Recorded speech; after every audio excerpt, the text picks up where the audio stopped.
front door, first we need to remove this screw.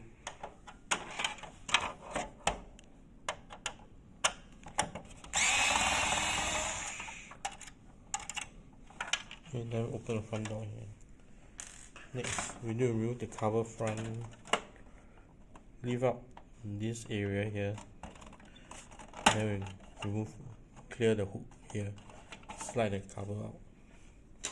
Next, rotate the door to an angle so that you can slide out the link arm here. Once we remove the link arm, we will remove the output tray here.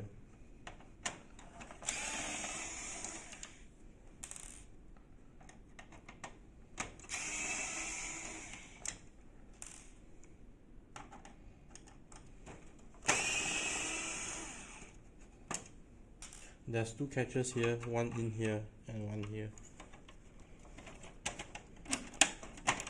Once you remove the catch, you will be able to lift up the output tray.